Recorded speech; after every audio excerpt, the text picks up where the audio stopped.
working in the engineering industry, what skills do you think are really important to have?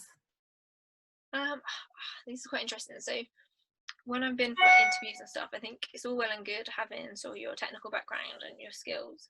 But I think the things that are probably most relevant to an engineer is your sort of, like I said, your problem solving skills. So being able to take a problem and sort of analyze it and think of the most logical way of going through that, rather than just maybe some people might just jump in, or they might sit around trying to figure out how to do it for a while. I think an engineer finds the most the quickest, simplistic, and logical way to do things. Also, like I say, a lot of engineering is teamwork. I don't think there's any situation I can think of where you're just going to be given a task to do on your own. You're going to have to collaborate with people, communicate with people. So yeah, I think communication is a big one. I think, especially having worked for a couple of years now in the industry, there's not a day where you're not on a call with someone or asking someone questions.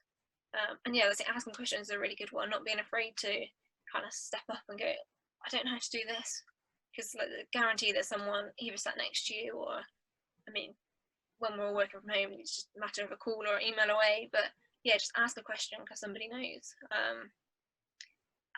What other things as engineer? Maybe, I think, kind of, yeah, let's say people skills and teamwork skills, but also being able to work independently and have confidence in yourself as well. So it's that balance of both. I think you want someone to be able to give you a task and know that you can work really well, work hard, and provide a really good result. I don't think you need to be like self-motivated. You know, obviously you're in the job that you're in now, but what are your future goals with your careers? Is there any particular industry or job that you'd like to go into in the future? Yeah, so in my head actually at the minute I've got kind of weirdly like kind of 5-year plan of what I want to be doing. Kind of when I was on my placement, actually there was someone who was really kind of influential. So the team I was working in, I had this team lead that to me was just like, he was really great. He was a really good people person. He had a really good understanding of the technical side and the stuff we were doing. Yet he managed to pull all the projects we were doing together really well. Really good interacting with the clients that we were working with, and that was kind of, to me, straight away I was like, I want to be that person. And so my last year or so at university, I've kind of become a natural leader. Whenever we were doing group work, I'd kind of become kind of project manager, kind of team lead, and I sort of took on that role. So that's kind of where I want to see myself going in the next sort of 2 to 5 years. But I've kind of been saying to a lot of people, I don't want to jump to that team lead role without having appreciation of the technical stuff that the people you'll be leading are going to be doing.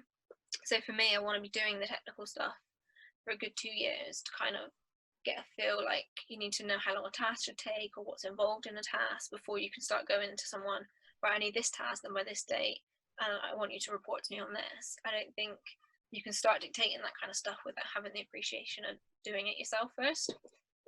So yeah, that's where I'd really like to be, managing and team leading a group of people on projects.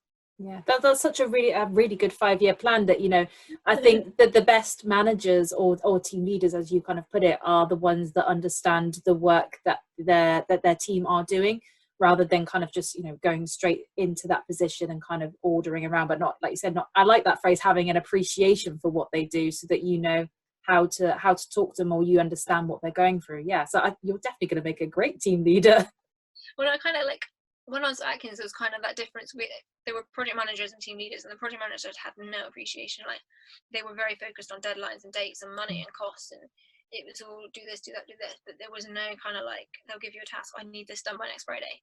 Yeah, but that's not possible. Yeah. Whereas I don't want to be that person that can go, well, can you give me this by then? If they can't, then we'll talk about it and we'll discuss it. So, and like I said, I'm kind of leaning more towards, like I said, the managerial side, because I feel like I am quite a people person and I like interaction. But I also want to kind of stay involved in the technical stuff. So in engineering, generally, if you've got a project, you have your project managers, but you also have a technical team lead that will kind of head up the technical team. So they'll have a good understanding of all the stuff that's going on, but they'll kind of be project managing from a technical side. Yeah.